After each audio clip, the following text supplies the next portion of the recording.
Glória a Deus. E quando começamos a ler o capítulo, é tão rico esse capítulo que vale a pena a gente ir meditando versículo por versículo. Os irmãos aguentam, diga amém. Porque tem muita coisa boa aqui, irmão. Vamos tentar, na dispensação do Espírito, entender. Aqui há uma promessa de Deus dada a Isaías para relembrar que o povo que estava no exílio, no cativeiro babilônico, o tempo da prova estava chegando ao fim e era tempo deles retornarem para casa. Porque quando Deus usou Jeremias para dizer que o povo ia ser julgado, castigado pelo pecado de idolatria, indo ao exílio, Deus já deu o prazo de validade daquela provação, daquele castigo, que iria durar aproximadamente aí 70 anos. Isso mostra que ele estaria no controle de todas as coisas. Era ele quem ia permitir o povo ir, não era Nabucodonosor que ia levar. Porque o texto sagrado diz que Deus entregou o povo na mão de Nabucodonosor. E era Deus quem ia trazer de volta. Não era Ciro que era bonzinho. Era Deus no coração de Ciro para ele liberar o povo para retornar. E essa profecia aqui é em torno de 150 anos antes de Ciro nascer. Então, Ciro ainda não era nem um embrião, os pais dele ainda nem pensavam em fazê-lo, e Deus já estava revelando o projeto que ele tinha na vida do seu povo. E o primeiro verso, o Senhor dá uma ordem para que o seu povo seja consolado. Quando o povo irritava Deus, Deus usava um pronome de distanciamento, este povo. Lembra-se de Êxodo 33, quando Deus se ira com a rebeldia, a obstinação, chama o povo de contumaz, de rebelde, e diz assim para Moisés: Moisés, eu não vou mais, porque este povo aí é um povo desobediente. Aliás, o teu povo, Moisés, é um povo contumaz e rebelde, e eu não vou com o teu povo. Olha como Deus está falando, porque se eu for, eu vou destruí-los, eles não vão suportar.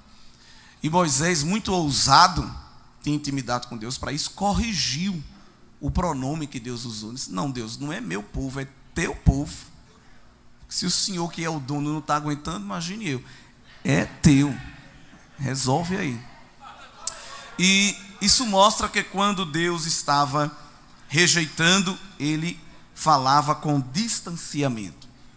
Mas quando ele estava aprovando, ele usava o pronome possessivo meu, mostrando que o povo era propriedade dele. Ele começou a falar assim lá em Êxodo 19, dizendo: eu escolhi Israel para ser o meu povo dentre os povos. Então sempre houve um relacionamento.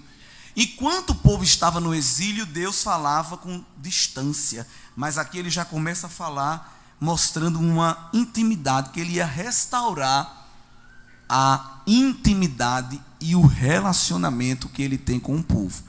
Inclusive, Deus continua fazendo isso, porque se ele dependesse de mim e de você, para que a gente mantivesse a intimidade e o relacionamento com ele, eu nunca ia ter sucesso, porque a gente sempre está quebrando esse relacionamento, a gente sempre está se distanciando. Deus pede para a gente orar, a gente vai assistir um filme. Deus pede para a gente ler a Bíblia, a gente vai ler a conversa no Zap. Deus manda a gente jejuar, a gente vai tomar aquele café da manhã bem saboroso, Outro dia, outra hora, estou cansado, estou daquele jeito. Então, se Deus dependesse de nós, da nossa iniciativa, quase nunca haveria esse relacionamento. Mas sempre Ele está tomando a iniciativa. E quando é quebrado, Ele também toma a iniciativa de ir ao encontro, de chamar: vem para perto, fica aqui comigo, eu tenho um mistério contigo, eu tenho um propósito, tenho um projeto, quero trabalhar no teu viver. E Deus aqui manda o profeta convidar o povo à consolação, porque o tempo do castigo e da servidão ia acabar, porque toda prova tem data de validade. A gente passa na provação, a gente não fica nela, irmão. Por isso que a provação, o tratamento de Deus não mata, não destrói, pelo contrário, fortalece, faz crescer, amadurece. Crente que tem alergia à prova, que não suporta tratamento de Deus, este sim está fraco. Mas o crente que passa na fornalha, no funil embocado, no rolo compressor, na noite escura, na cama curta, não é? Glória a Deus. Cálice amargo, entra na fornalha, entra em cova, passa no vale da sombra da morte. Era para ele ser um zumbi. Você olhar para ele e dizer assim: misericórdia, irmão, o que é isso? Ele dizia: é muita prova. Mas não, é o crente mais forte, embelezado, fervoroso, animado. Até porque, se a gente fizesse aqui um teste simples, empírico, dizer assim: quem está passando uma prova grande mesmo, irmão, grande daquela, quase todo mundo ia levantar a mão. Eu vou levantar logo as duas. Mas olha, você vê como está a gente aqui hoje, tudo animado, né? O povo se arruma para ir para uma boate e sai tudo acabado. 1h30, 2 horas. A gente vem, dá glória, marcha, pula, canta, profetiza. Passando numa luta, bebendo um cálice amargo. Mas não tem ninguém fazendo careta. Porque tem uma anestesia do Espírito Santo. Aleluia! Crente nenhum tem direito de ficar com cara feia, dizendo que é porque está na prova. Que se está fazendo careta é porque está sem anestesia, está sem o consolo, está sem a presença de Jeová. Por isso que ele está sorrindo, só dando glória, falando em língua, levantando a mão. E Satanás diz: o que é que eu faço para irritar esse povo? Nada. Tu não vai conseguir fazer nada, porque em nós há o fruto do Espírito, a alegria do Senhor e a nossa força. As nações se embravecem, as montanhas se abalam, as águas se perturbam, os montes se jogam no meio dos mares, mas há um rio cujas correntes alegram a cidade de Deus. Há um rio passando aí na tua vida. E o Senhor está no meio desta cidade, ela não será abalada. As nações se embravecem, os reis se irritam, ele levanta a sua voz e a terra se derrete. Ei, que é isso? Que é isso? Pare! Aquiete-se. A gente às vezes lê Salmo 46 e diz aquele texto para outro irmão, mas aquilo não é Deus falando para o crente, é Deus falando para as nações ferozes. Ei, se aquiete! Me permita usar uma expressão assim: baixe a bola. Está gritando por quê? Aquiete aí, espere aí, você vai saber que eu sou Deus. Eu serei exaltado entre as nações. Assim diz o Senhor. É o significado daquele texto. E Deus está dizendo ao povo: se anime, console e trabalhe para que viva o retorno do cativeiro. No verso 3: voz do que clama no deserto, preparai o caminho do Senhor, endireitai no ermo vereda a nosso Deus. Isso aqui era uma prática comum, um cargo que era chamado de arauto. Os arautos eram aquelas pessoas que iam andando na estrada avisando que um rei vinha visitar um povoado. O rei está vindo aí, organiza, bota a melhor roupa, te arruma, que o nosso monarca vem visitar a nossa cidade e nós queremos recebê-lo, recepcioná-lo. A igreja é o arauto de Deus. Ele está vindo aí, com as suas carruagens reais, com o seu anel de selar, com o seu cetro poderoso. E alguém olha e diz: é um bando de desocupado, fanático, fundamentalista. Fica só dizendo que o rei vai vir, que o rei vai vir, que o rei vai vir. Cadê ele? Você vai ver, ele está vindo. Glória a Deus. Interessante que a palavra preparai o caminho no original significa tirai os tropeços. Porque tem muito tropeço no caminho. E tem muita gente caindo por causa desses tropeços. Mas a igreja foi chamada para aplanar a estrada. Vê que mistério, igreja. O Senhor nos chamou para tirar os obstáculos do caminho. Só que esses obstáculos a gente não consegue tirar. Porque o verso de número 4 fala de vale e fala de monte. Quem é aqui que tem poder de pegar um monte e dizer se abaixe? Quem é que tem aqui o poder de pegar um vale, uma depressão e dizer suba? Ninguém. Parece que a tarefa que Deus está nos dando é uma tarefa descabida. Que Ele está nos dando um trabalho que a gente não consegue fazer. Mas o nosso trabalho é preparar o caminho. Nosso trabalho é tirar o tropeço. E quando a gente se encontra com algo que a gente não resolve, aí Ele promete: não, essa parte é comigo. O outeiro é grande, a montanha é alta, eu vou fazer ela se abaixar. O vale é profundo, eu vou fazer e levantar. E aqui não necessariamente estamos falando dos acidentes geográficos de relevo. Pode ser a montanha do orgulho, da prepotência, da vaidade, da soberba. De alguém que diz assim, é do jeito que eu quero. Quem manda aqui sou eu. Você só faz se eu deixar. Aí está olhando para você assim, mas se esquece que acima dele tem outro olhando para ele dizendo, estás muito grande.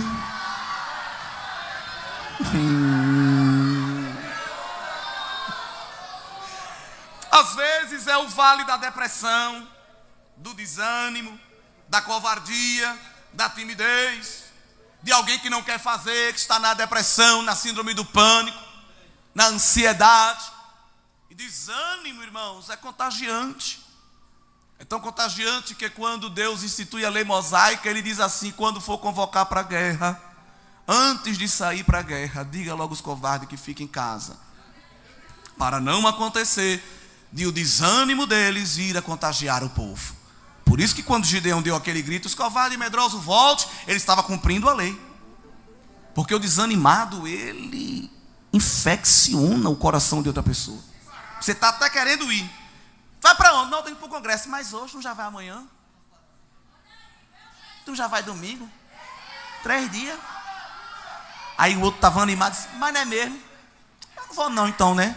Eu vou só um dia. Aí Jeová diz, eu vou pegar esse desânimo, vou arrancar, vou tirar essa falta de fé, essa incredulidade. Deus está agindo, Deus está operando, e eu não estou vendo nada. Sei para que tanta glória? Para que tanta aleluia?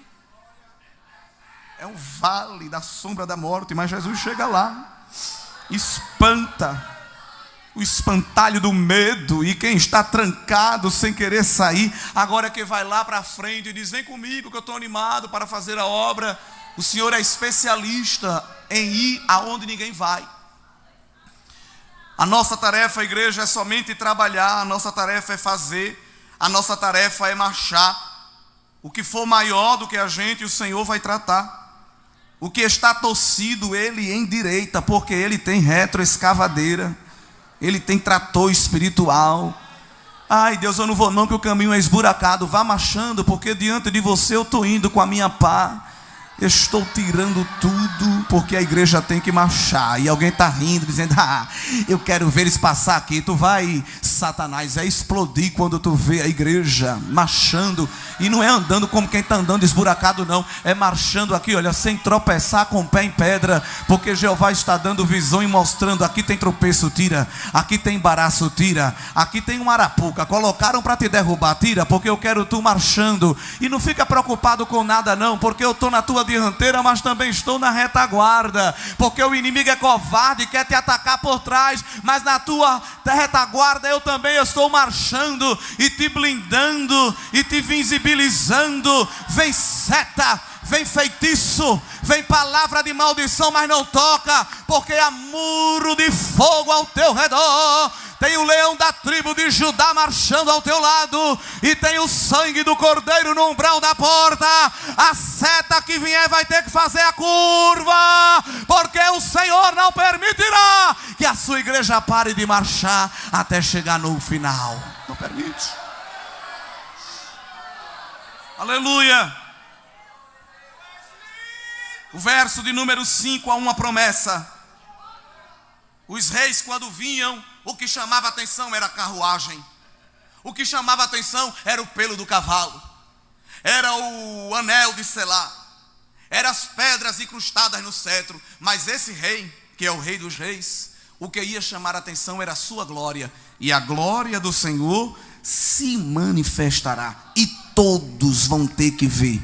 Toda a carne juntamente verá que foi a boca do Senhor que disse isso. Inclusive, Isaías ama o tema da glória de Deus. Porque só aqui no livro de Isaías, 37 vezes ele fala da glória do Senhor. Só no capítulo 66, tarefa de casa, leia o capítulo 66 ainda hoje. Só ali ele fala 5 vezes da glória do Senhor.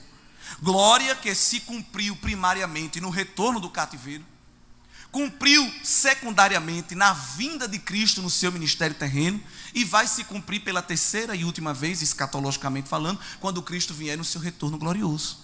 E Jesus é tão grande que ele não precisa de maquiagem, de roupa de marca. Ele não precisa botar o cabelo para um lado para o outro, se lamber no gel, fazer qualquer coisa para se destacar. Porque ele não teve direito à maternidade. Nasceu numa estrebaria. Ficou andando como nômade de um lado para o outro para fugir de um decreto de morte de Herodes. E escolheu morar numa favela. Exerceu o ofício do seu pai. Quando ia pregar, não lembravam nem de dar um crachá a ele. Quando terminava de pregar, ninguém nem chamava para tirar uma foto. Já tinha gente com a pedra na mão para jogar, porque não suportava a pregação dele. Quem é esse aí? Ele não frequentou minha aula da EBD?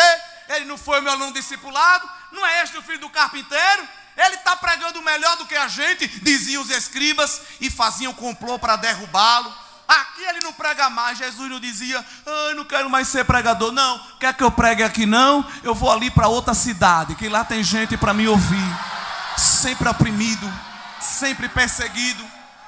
Tem gente deixando de vir para o culto porque não foi apresentado como visitante. Vai te converter, terra seca. Jesus foi chamado de lunático, foi chamado de charlatão, foi chamado de endemoniado. Era o linguarudo falando e ele pregando. Era o murmurador reclamando e ele fazendo milagre. Agora tem uma coisa: quando ele chegava, demônio batia continência, o mar se acalmava, o vento parava, as enfermidades iam embora, porque ele veio para manifestar a glória de Deus na sua vida. Aleluia! Não tinha os melhores ternos, não tinha motorista, e não enganava os seus amigos. Quando um disse assim: Jesus, eu quero carregar sua mala, eu quero ser seu assessor, eu quero ser o empresário das suas agendas. Eu disse: meu filho, eu não aconselho você me acompanhar. Porque a raposa, irmão, raposa é um animal vil para o judeu. As raposas têm ninho para dormir. Os animais selvagens têm toca, mas o filho do homem não tem direito nem uma pensão de posto de BR para reclinar a cabeça. Eu não tenho nem travesseiro. Não vem atrás de mim com interesse não. Agora quer vir, quer me seguir? Renuncie a si mesmo, tome a sua cruz.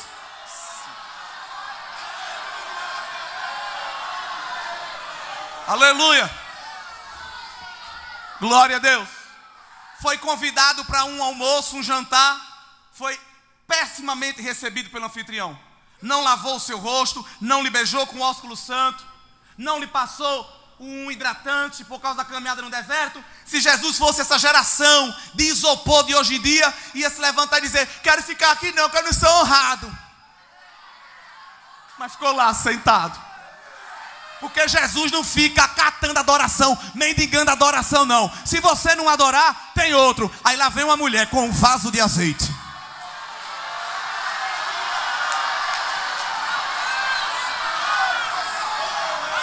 O anfitrião ruim não deu um pinguinho de óleo. A mulher chegou com um vaso. Aleluia. O anfitrião não untou o rosto. A mulher derrubou o conteúdo todinho no pé. O anfitrião não deu água para ele lavar as mãos. Ela regava Jesus com as lágrimas. O anfitrião não deu ósculo santo. Ela beijava o pé e com o cabelo ia enxugando. Era chorando e dando glória, chorando e dando glória, e adorando, porque sempre tem alguém para adorar. Sempre tem alguém para adorar. Alguém murmura, alguém ridiculariza, mas tem alguém quebrando o cântaro. Tem alguém quebrando o cântaro. Tem alguém derramando óleo. Tem alguém beijando os pés do mestre. Tem alguém derramando lágrima de adoração. Ele está presente e é digno da nossa adoração, porque aonde ele chega, ele é o principal. Ele é o centro. E ainda que alguém não queira que ele seja o centro, ele se torna o centro, porque ele não depende da afirmação de ninguém para ser. Dele é a primazia, dele é a prioridade. E a glória do Senhor se manifestará. Quando Jesus chega, tem glória de Deus revelada. Um culto onde o cantor, o pregador, o obreiro, a liderança, a mocidade, a banda ou qualquer outra pessoa tem a primazia, Jesus já foi embora dali. Eu glorifico a Deus porque aqui não é este caso. Fica aquele culto pesado, aquela coisa trancada, não sobe nem desce. Não sobe oração, não desce resposta. não sobe adoração, não desce fogo. Você fica pensando, meu Deus, o que é isso? Que lugar é esse? O Senhor está aqui e ele brada, não estou porque não me querem. Mas uma igreja que sabe colocar Jesus no centro, como esta daqui, essa igreja é bom que o pregador não precisa mandar ninguém da glória. É uma igreja que gosta de glorificar. Aleluia. A atmosfera é outra, o ambiente é gostoso, não dá vontade de ir embora. Aleluia. Mas de vez em quando ele gosta de se revelar, e no monte da transfiguração ele se revelou. Elias e Moisés apareceu diante dele. Deus, irmão, não dá a glória dele a ninguém. A gente tem um costume bonito, isso não é errado, de apresentar os visitantes. Eu fui apresentado, isso é honra. Mas ali no culto do mundo da transfiguração, quem fez as apresentações do visitante? E quando ele pegou o caderno, nem tchuiu para apresentar Elias e Moisés. Olha, está aqui conosco Elias, foi profeta, né? Passou ali por Sarepta, passou por Queridos, tem um vasto trabalho. Está aqui Moisés, liderou o povo, 40 anos de pastorado. Nem tchuiu. Não falou nem de um nem de outro. O céu se abriu e Deus bradou: está presente hoje o meu filho amado, em quem a minha alma tem prazer. Glorifica Jesus nesta noite. Ele é digno da tua adoração. Ele está presente na tua vida, ele está presente no teu altar. E quando a gente adora, a glória dele se manifesta. Ambiente tão agradável que Pedro disse: Senhor, deixa eu montar uma tenda. Monta 3. Uma para tu, uma para Moisés, uma para Elias. Ele nem se botou na conta. Porque tem gente que se você bota ele nesse banco, não bota naquele, ele não adora. Se ele sentar aqui, eu não sentar ali, eu não gosto. Irmão, quem adora, adora em qualquer lugar. Pedro não pediu tenda nem para ele. Eu fico até em pé, Jesus. Mas só ficar aqui nesse ambiente de glória.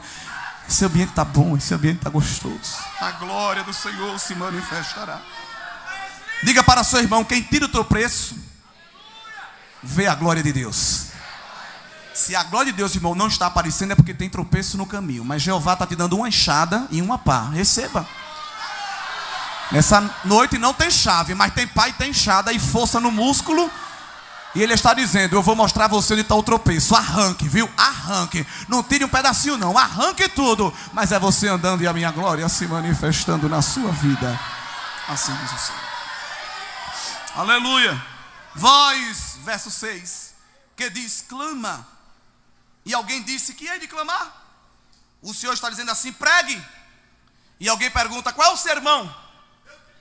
E o Senhor não dá teologia coach, mensagem de autoajuda, porque a igreja não precisa de mensagem de autoajuda, a igreja precisa de ajuda do alto. É diferente.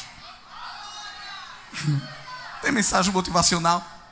Olha o sermão da pregação que Jeová quer que a gente pregue ainda hoje. Verso 6: toda carne é erva, e toda a sua beleza como as flores do campo. Seca-se a erva, caem as flores, soprando nelas o hálito do Senhor. Quem é esta erva? Na verdade, o povo é erva. Sabe quem é essa erva? Você, eu. Um pedacinho de mato que não suporta nada. Deus, irmão, para tratar, não precisa nem dar um peteleco ou um empurrão. Ele só sopra. O hálito de Deus. O vento é o hálito de Deus, diz a Bíblia. O trovão é a voz de Deus. E os raios é a sua língua. Vê que mistério. Aliás, quando Jesus voltar com a igreja no seu retorno glorioso, ele não vai cortar laço, tirar a espada, soltar uma granada no anticristo. Ele vai vencer o anticristo somente com o seu hálito. Porque ele é tão poderoso que não queima cartucho com qualquer coisa não. Pode ser bonito, pode ser rico, pode ser poderoso, influente, mas se o hálito de Deus soprar, murcha. Deus aqui é comparado a um vento oriental, que quando soprava num campo verde, em menos de 48 horas, ficava marrom, seco, e tão seco que era o vento. Deus, para destruir os seus inimigos, não precisa de exércitos, embora Ele seja o Senhor dos exércitos. Ele só precisa soprar o seu vento. A erva seca, as flores são bonitas, mas caem. Mas a palavra do nosso Deus subsiste eternamente. Jesus disse: passará o céu e a terra, mas a minha palavra não há de passar. Jesus disse: ninguém vai tirar um jota, nem um tio, ninguém vai fazer remendo, ninguém vai botar emenda, porque a minha palavra é completa. Na verdade, a palavra do Senhor está nos céus, no trono de glória. A palavra de Deus não precisa estar no Louvre, no Museu Britânico, no Museu de História Natural, protegido por alarme e segurança.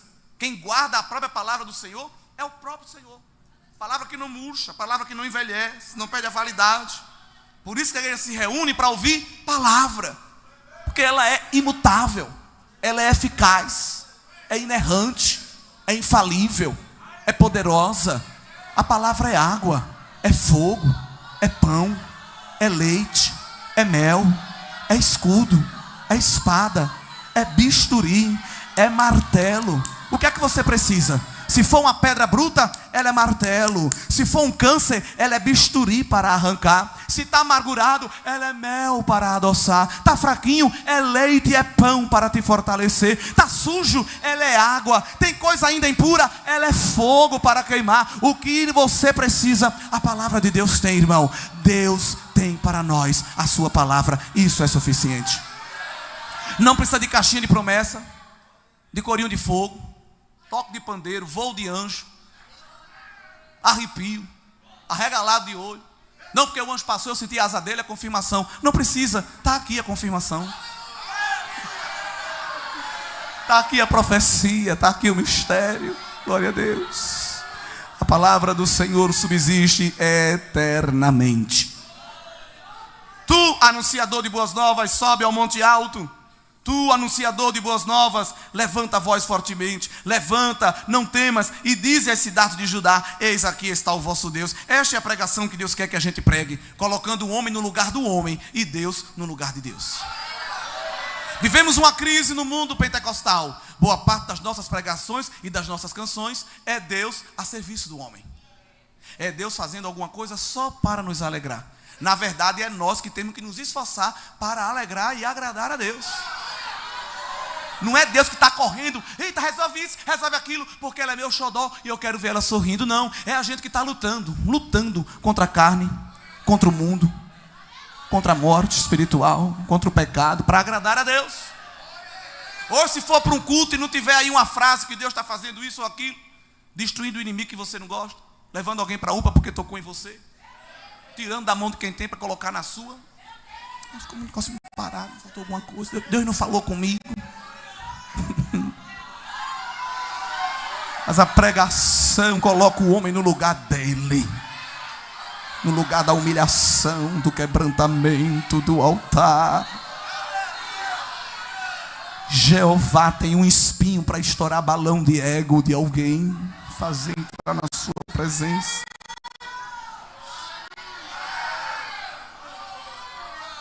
Pregue que o Senhor está vindo aí com forte,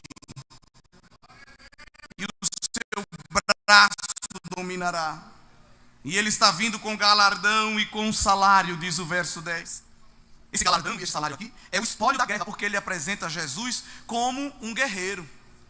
E essa guerra que estava travada com a Babilônia, porque a possessão de Deus foi parar na mão da Babilônia. E quem é que ia recuperar esta possessão? Que era o seu povo, o próprio Deus. Então Jesus ia vir marchando com o espólio da guerra, que não era ouro, nem era prata e nem era bronze, era o próprio povo liberto. Aliás, ele não fez isso só uma vez. Quando ele dá o brado na cruz do Calvário, que vai tirar a chave da morte, do inferno, da mão de Satanás, Efésios 4 diz que ele levou o cativo do cativeiro. Ele propôs uma mudança, porque os justos, quando morriam, ficavam ali na sepultura, o seio de Abraão. Mas na nova aliança, Jesus muda o endereço. Agora vai para a morada intermediária dos justos, lá no terceiro céu, aguardando o dia da ressurreição. Então quando Jesus morre e ressuscita, ele permite essa mudança. Ele leva um grupo de gente justa com ele, e não chega de mão vazia no céu. Isso é mistério, entre linhas da palavra, mostrando que ele é guerreiro. E qual foi a guerra que ele venceu ali? Contra Satanás o inferno e contra a morte, que agora também não tem poder sobre a igreja. Porque Satanás está salivando, pensando que vai nos engolir vivo. Mas Jesus sempre chega primeiro e vem marchando como aquele pai que alguém ameaçou o filho e ele pega o filho aqui e fica aqui, que quem vai resolver isso sou eu. Você tem pai. Calma, você tem pai. Eu estou aqui com você. E Satanás fica querendo nos tragar, mas ele se esquece que Jeová pega na nossa mão e vem marchando. O que foi, cão? O que foi, inferno? Propriedade minha. Comprei com meu sangue. Tem um nome gravado na palma da minha mão. Não mexe não, não toca não. Ah, se não fosse o Senhor, o inimigo nem nos mastigava, ele nos engolia vivo. Mas Jeová todo dia vai lá no laço e quebra o laço. Ele não só é guerreiro, o verso 11 também apresenta ele como pastor que apacenta o rebanho, que recolhe os cordeirinhos no braço e os leva no regaço. Olha que pastor amoroso. E aqueles que amamentam, ele guia com mansidão. Essa é uma profecia que Ezequiel repete no capítulo 34, mostrando que o tempo dos mercenários se acabará. E nós já temos vivido esta bênção, porque Jesus é o bom pastor que dá a vida pelas suas ovelhas. Se nós dependêssemos talvez de alguém, diria assim: você que se esforce, que lute. O mundo é do mais forte, é a luta pela sobrevivência. Jesus não diz isso. Ele se coloca na porta do redil e diz à ovelha: fique tranquila aí, pastando pasto verde, bebendo água tranquila, porque quando o predador vier, eu lhe protejo. Você é tão simples e ingênua que não vê o perigo se aproximando, mas eu estou aqui, com olhos como chama de fogo ao teu redor, só observando o que está acontecendo. E quando o chacal, a hiena, a raposa que é querer te predar, eu, Senhor, vou lutar pela tua vida. E o mercenário, ele não está preocupado com a tua vida, mas o bom pastor está preocupado com a minha e com a tua vida. Tem pasto, tem água e tem livramento e proteção na sua presença. O povo estava desgarrado, o povo estava desterrado, o povo estava disperso, mas ele ia chegar com a sua voz para juntar um grande rebanho. Olha aqui, olha, quem atrai este grande rebanho é o pasto verde e as águas tranquilas do bom pastor. Eu vou hoje ali no culto, porque a minha alma vai ser dessedentada. O deserto é grande, a luta é tremenda, dentro de casa é guerra travada, mas você corre para o rebanho de Jeová. E quando chega, ele está na porta. Vem, ovelha, vem comer do pasto verde, vem beber das águas tranquilas. Eu vou refrigerar a tua alma. A cabeça estava quente, querendo tomar decisões precipitadas, fazer o que não agrada ao Senhor, mas ele chega para tratar o nosso coração, para tratar a nossa alma. E aqui a gente pode ficar tranquilo, porque nós vemos só em poucos versículos que na nossa vida ele é rei, na nossa vida ele é guerreiro, na nossa vida ele é pastor. Se ele é rei, é ele quem domina. Se ele é guerreiro, é ele quem livra. E se ele é pastor, é ele quem cuida. Não precisa de mais nada. Nós temos o domínio, o controle, nós temos o alimento, o cuidado, e nós temos o livramento deste Deus. Alguém pensa que pode fazer o que quer com a igreja, mas não pode, porque quem protege a igreja não são as supremas cortes, quem protege a igreja não é os conselheiros tutelares, com todo respeito, não é força armada, com todo respeito a essas instituições. Quem protege a igreja não é no Ministério Ambiental, não é nenhuma organização de direitos humanos, não é nenhum escritório de advocacia.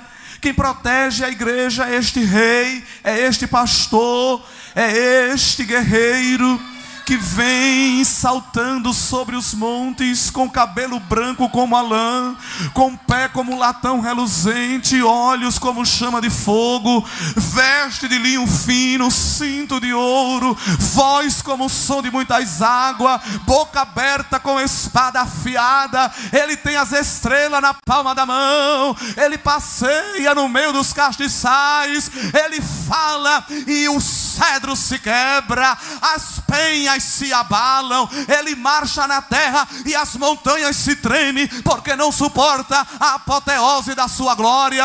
Ele não precisa de trio elétrico, porque a voz dele é ouvida até sobre o som das muitas águas, como diz o salmista. Os dilúvios, as cachoeiras, você não consegue falar e ser ouvido, mas quando El Shaddai brada, a voz dele é ouvida até no meio das águas revoltosas.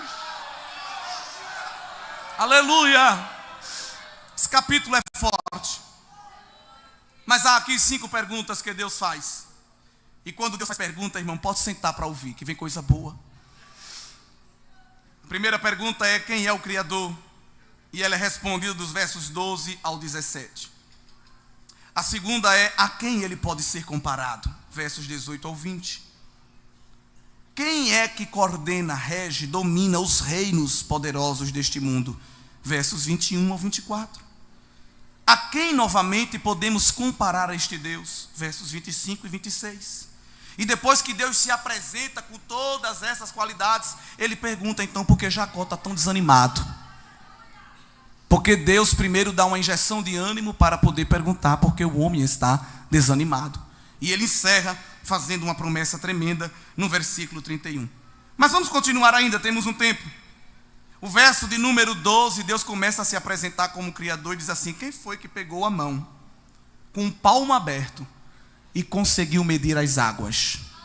No planeta Terra, 70% é água. É muita água. É água que nenhum de nós consegue dominar.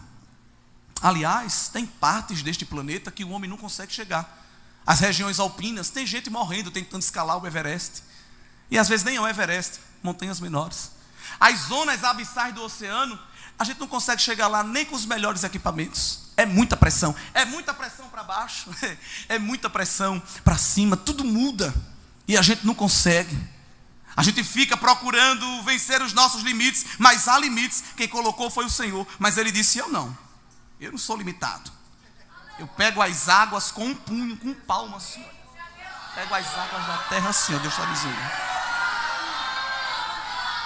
Eu meço o céu assim, olha, com a mão. Eu não preciso de compasso, de régua, de cálculo diferencial integral, fazer alinhamento das estrelas. Eu abro a mão assim, vejo a medida dos céus. Eu pego todo o pó da terra. Uma faxineira ali, ó, em casa, ó, a gente varrendo, não consegue juntar um pó, pega uma pá, um pó da sala, bota assim com a vassoura, sempre tem um pó que passa, aí vira a pá de novo. Tem que fazer umas 4 vezes. Varrer casa é uma arte. Jeová diz: eu pego o pó da terra todinho, a areia, os sais minerais, assim, ó, na minha mão. Aleluia. Muito bom esse capítulo. Eu amo esse capítulo. Quando eu vi que era esse capítulo, eu amei. Verso 12, ele diz assim: os homens ficam lutando para escalar as montanhas e os outeiros. Eu não preciso escalar não. Eu pego as montanhas, o Everest, o Himalaia, os Andes, Pico da Neblina, Pico do Papagaio, pego Kilimanjaro, essas montanhas todas e boto na minha balança. E ela não quebra não, porque eu tenho um contrapeso. Quem é que me deu ordens de opinião? Quem me ensinou? Quem me aconselhou? Qual foi a reunião que eu participei? Qual foi a bancada de ministério que eu tive que sentar para perguntar: olha, onde é que eu boto a água? Aonde é que eu boto a terra? Aonde é que eu boto os animais? Nunca precisei me reunir. Eu abria a boca e falava: haja e havia, haja e havia. Do nada! Aleluia. Interessante que ainda hoje tem alguém que quer ser conselheiro de Deus.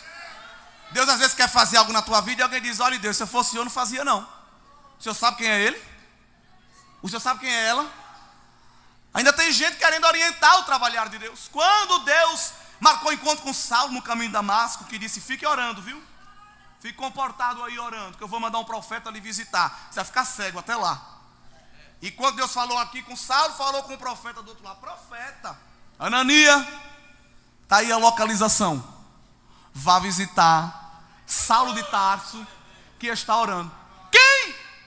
Não, Deus. Isso é uma emboscada. Isso é uma armadilha. Olha a pergunta do profeta para o Criador. O Senhor sabe quem é Saulo?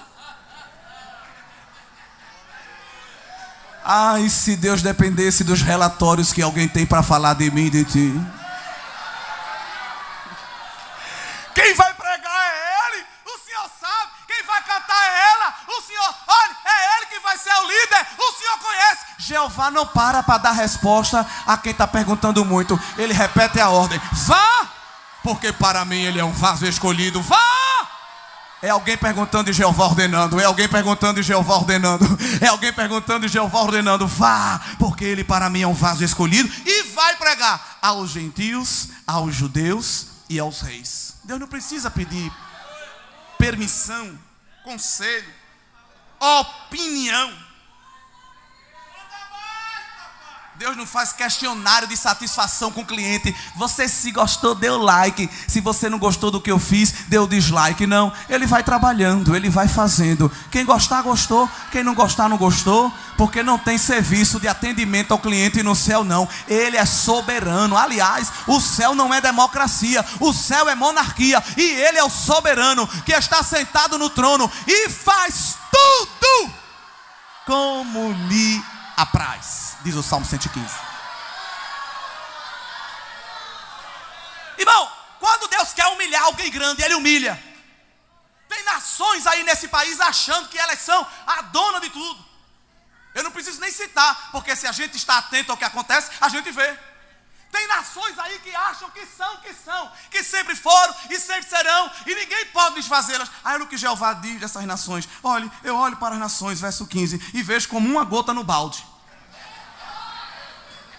Aquele balde que você encheu d'água para fazer alguma coisa, tirou a água todinha, sempre fica uma gota ou outra, né? Pronto, para mim é aquela água que restou ali. Aí Deus ainda humilha mais. Aliás, as nações que se acham poderosas, para mim é como o pó que fica na balança. Aquela balança que a gente compra macaxeira, o inhame, na feira mesmo, que sempre fica ali uma poeirinha. Aquela poeira é tão desprezível que não precisa nem limpar, porque ela não altera o peso. Sim ou não? Jeová está dizendo outra linguagem. Essas nações aí para mim é como nada. Ah, mas ela tem exército, ela tem ogiva nuclear, ela tem muito ouro. Para mim é como o pó que fica na balança. Não influi nem contribui. Não fede nem cheira.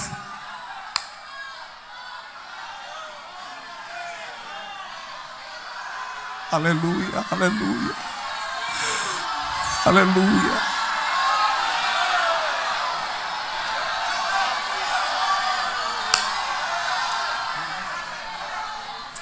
Verso 16, Deus continua humilhando os soberbos. Dá para falar mais uns minutos, irmão? O pastor disse que eu poderia ficar à vontade.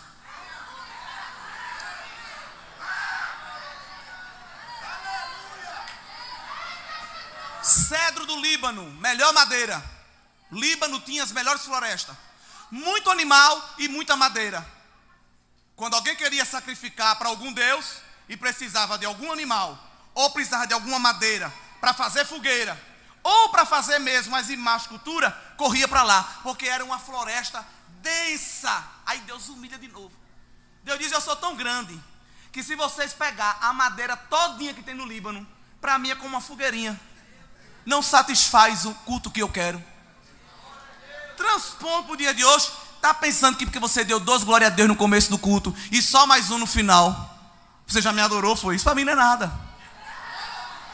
Porque quando pastor Roberto diz que muita glória não é, pouca glória não resolve. Tem que dar muita glória, porque pouca não resolve. Ele costuma dizer isso. Não é porque eu já dei 2 glória a Deus, cantei um hino da harpa, levantei na hora da leitura e fechei o olho na hora da oferta.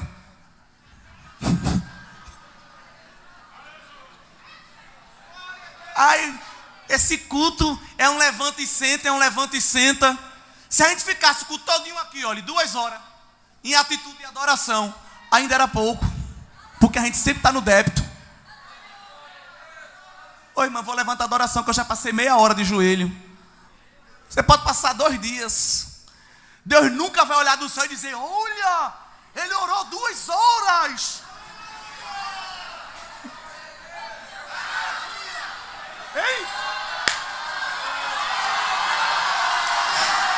Oh, aleluia.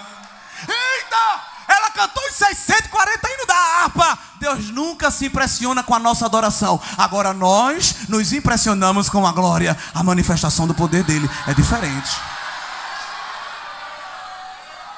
No verso 17 o Senhor diz: todas as nações são como nada. Ele considera menos do que nada. É muita humilhação. Deus está colocando os soberbos lá no lugar deles. Vocês não são nada, vocês são menos do que nada. Quanto é isso? Eu não sei, pronto, é o que vocês são. É algo sem medida.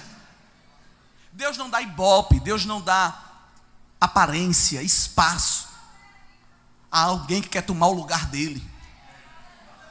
Nabucodonosor era tão grande, tão grande, tão grande aos seus olhos e ao do povo, que ele pensava que estava acima de qualquer Deus. E quando erigiu aquela coluna e disse para o povo: é para adorar, tinha no meio da multidão 3 jovens que ensinaram a eles que não se adora a ninguém, porque só há um Deus verdadeiro. Aí eles ficaram lá. Aí alguém disse: eu acho que tem algum problema aí de dialeto, porque eles são hebreus, a gente está falando de caldeu, embora o menino fosse fluente. Nabucodonosor mandou chamar e disse: eu vou repetir, que eu acho que vocês não entenderam. Vou desenhar. Tocou o tambor, se curva. Só isso. O menino disse: mas esse é o problema, é que a gente não se curva. Olha, irmão, a adoração da igreja é uma coisa linda. Irou Nabucodonosor, disse: vocês vão se curvar. Vocês estão pensando que são o quê? Vocês têm que me adorar. O decreto é meu, eu que mando aqui. Até aí tudo bem, mas aí ele entrou num patamar que ele não podia. Disse: quem é? O Deus dos céus que pode vos livrar. Ele disse: sobre este negócio não necessitamos te responder, ó rei. Agora o Senhor mexeu numa casa de maribondo. Olha, enquanto o Senhor estava afrontando a gente, tá legal. Mas agora o Senhor falou, ele sabe se defender sozinho. Ele não precisa que a gente colhe assinatura digital para ele se defender, nem queimar pneu na BR não. Ele vem pessoalmente. E veio. Aleluia. Por isso que no verso 18 o Senhor pergunta: a quem, pois, fareis semelhante a Deus? Ou com quem o comparareis? Com imagem, com escultura? Com obras de ouro, de prata? A idolatria, irmãos, é algo que desagrada a Deus. Nós temos levantado os nossos ídolos. Os nossos não são de marfim, nem de prata, nem de madeira. Os nossos são de carne e osso. Às vezes é um filho. Às vezes é um cônjuge, um amigo. Tem pessoas que idolatram carne e osso. Às vezes é um cantor, às vezes é um pregador, é um profeta. Se fulano vier, o trabalho hoje é bom. Pelo amor de Deus. Fulano não veio. Ai, Deus, faça qualquer coisa, só não toque nele. Ele é tudo que eu tenho, minha razão de viver. Acabou de blasfemar. Deus não aceita que ninguém tome o lugar dele. Por isso que no verso 21 ele disse: não sabeis, não ouvis, ninguém vos deu ciência, não observaste os fundamentos da terra. Olha Deus convidando o homem a olhar para a natureza. Ele está sentado sobre o globo da terra. Ele vê os homens que estão aí, olha, dando suas canetadas, criando os seus decretos, dando as suas declarações. Ele vê todos como gafanhotos, como insetos. Ele estende o céu como quem abre uma cortina, uma persiana. Ele abre e fecha o céu. Ele muda o tempo e as estações. Ele faz rebuliço dentro de rebuliço. Ele pega quem está em cima, bota embaixo. Ele pega quem está embaixo, bota em cima. Ele tira da frente, ele bota atrás. Ele pega atrás, bota na frente. Ele pega do meio, bota no canto. Ele muda e não é mudado, porque ele é imutável. Aleluia. Verso 25, o Senhor pergunta: a quem, pois, me farei semelhante, para que eu seja semelhante? Diz o santo. Aí estamos chegando no fim. No verso 26, é um dos que eu mais gosto.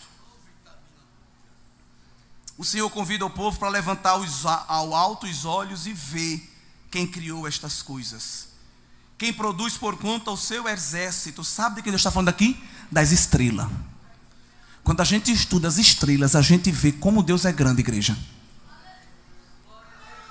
Deus está conversando, falando da terra, falando da terra, falando da terra. Agora diz assim, ó, olhe para cima.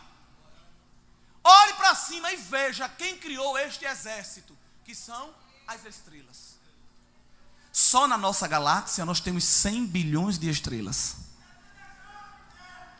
Lembrando que no universo há inúmeras galáxias. Só na nossa tem 100 bilhões.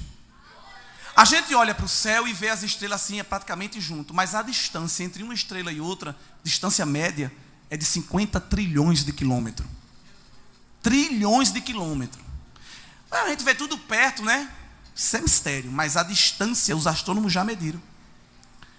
Se a gente entrar num ônibus espacial da NASA, do melhor, viaja em torno de 27 mil quilômetros por hora, ou 8 quilômetros por segundo. É muito rápido, irmão. Se a gente entrar num bichinho daquele, para sair do Sol, que é a estrela mais conhecida, e ir para a estrela mais próxima, a gente leva 200 mil anos de viagem. Para percorrer, não é o universo todo não, é de uma estrela na outra. Uma estrela na outra. Aliás, a maioria das estrelas que a gente está vendo brilhando, elas nem existem mais. Que é isso? É. Porque elas já se apagaram. Só que a distância que elas correm de lá até aqui, mesmo na velocidade da luz, quando a imagem chega, lá nem existe mais. Vê que coisa. É muito grande. Aliás, a distância entre as estrelas também é mistério.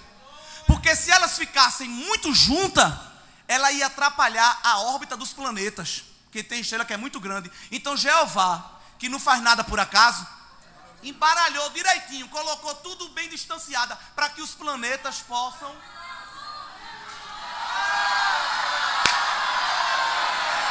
Não foi nenhum engenheiro, não. Foi ele quem disse, tu vai ficar aqui. Ursa Maior, fica aqui. Ursa Menor, fica aqui. Escorpião, Ave Maria, Estrela Maria, sei lá como é os nomes. Vocês vão ficando aqui. Eu estou ordenando. E o profeta diz que é Jeová. Chama as estrelas pelo nome e elas comparecem. Senhor, Criador.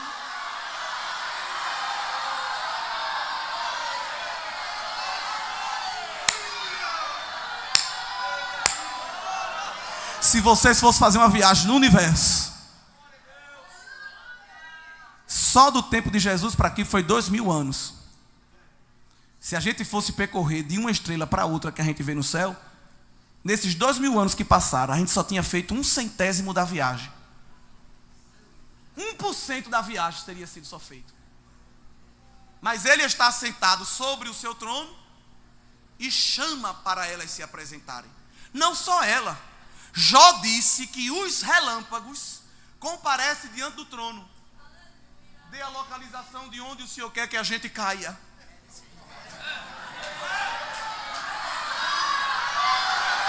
Aleluia. Ô pastor, obrigado pela sua paciência. Às vezes um pastor chega e diz, meu irmão, estou precisando de você naquele trabalho. Ah, Deus tem que falar comigo. Confirmar com 3 profetas.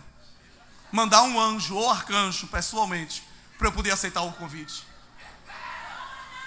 Os raios comparecem diante de Jeová e obedece à órbita que ele ordena, sem questionar. Os raios. Deus vai mostrando que foi ele que fez tudo por causa da sua grandeza e pela força do seu poder. A crosta terrestre, se ela fosse mais grossa, o oxigênio não conseguia se fixar. Se ela fosse mais fina, o movimento das placas tectônicas e o movimento dos vulcões já tinha destruído a gente. Então Jeová botou a espessura certa. O vapor d'água que ninguém vê, mas está rondando a terra. Se fosse demais, a gente morria no famoso efeito estufa. Tudo queimado, de vapor d'água. Ninguém ia ver o fogo, mas ia morrer queimado. Se fosse de menos, a gente também morria. A disposição das constantes no universo, que alguém disse que foi o mero arranjo das moléculas, ou uma grande explosão que arrumou, e nós sabemos que não, foi o Senhor. Todas essas constantes foram milimetricamente calculadas por um ser supremo. Aliás, a posição do planeta Terra onde ele está ele obedece a um S. Mais para cima ou mais para baixo, mais para a esquerda ou mais para a direita, a vida seria impossível. Jeová botou a gente na localização certa e disse à terra: não se mexa. Aliás, se mexa ao seu próprio eixo e ao redor do sol, mas é só nessa rota. Fique só aqui, ó, porque tem um povo aí que é o meu povo. A gente sobe no ônibus, uma freada, a gente só falta voar. A terra está rodando assim e assim, sem parar, e ninguém está se balançando.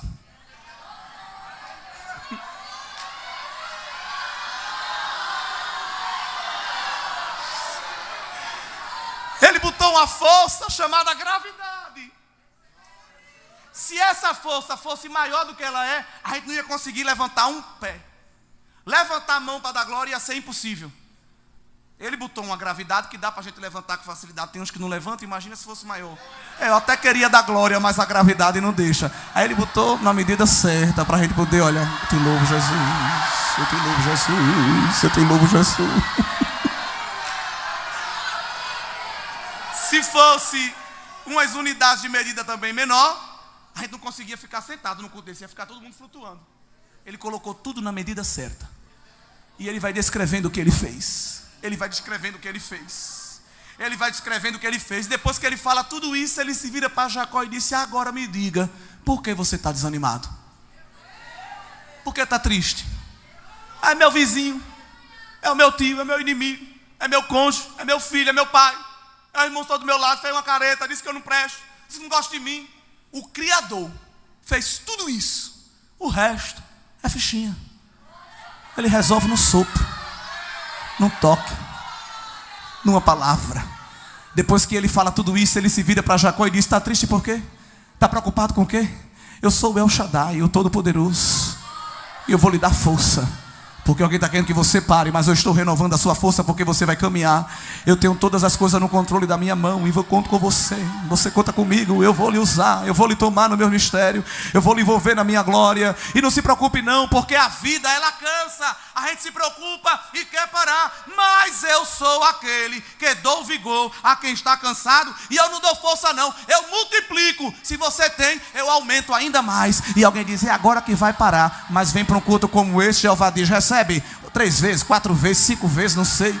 Se tu subir uma montanha, agora vai subir colina também. Se tu cantava o hino, vai cantar 3. Se tu pregava 1 hora, vai pregar 2. Se tu orava meia hora, vai orar 4. Se tu jejuava de manhã, vai jejuar o dia todo. Se expulsava um demônio, vai expulsar a legião. Porque a tua força, ó, Jeová está multiplicando, multiplicando. Recebe força na goela, para gritar bem muito alto que o meu nome é grande, que eu sou digno de glória. Recebe visão, recebe autoridade. Recebe força na perna, para tu marchar, subir a montanha, descer o vale, entrar no hospital, no presídio. É gente com medo de tanta coisa, mas Jeová dizendo à igreja: eu sou força, eu sou vigor, eu sou renovo, eu aumento a tua estrutura, a tua capacidade, eu te dou habilidade, porque há uma obra grande para ser feita pela tua mão, e é você quem eu vou usar, assim diz o Senhor Jeová. Multiplico as forças. E essa força que ele fala é uma força espiritual, porque Deus não depende de creatina, de batata doce com peito de frango, de guaraná do Amazonas, de gema de ovo, para dar força a ninguém.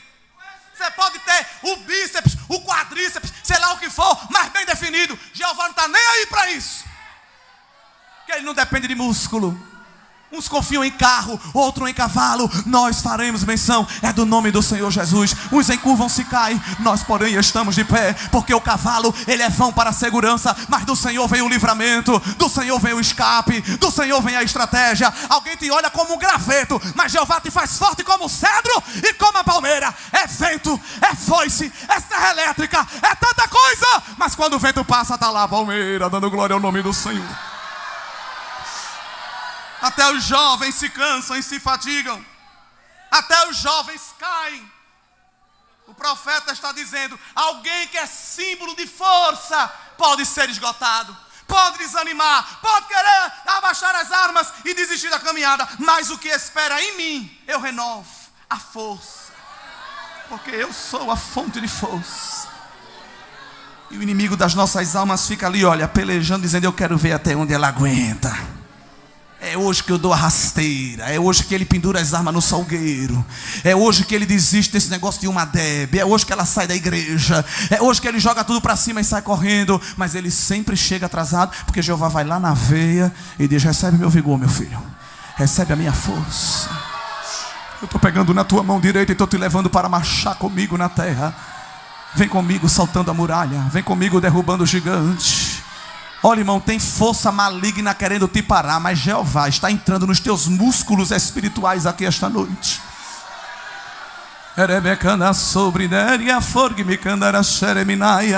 Há uma fúria contra esse jovem, contra essa menina, contra esse menino. Para o mundo você é só mais um, mas para Jeová você é um instrumento, você é uma bomba para explodir o inferno. E Satanás fica querendo te agarrar, te destruir, te dar rasteira. Mas Jeová chega primeiro e diz: não, ele é meu, eu dei força. Força.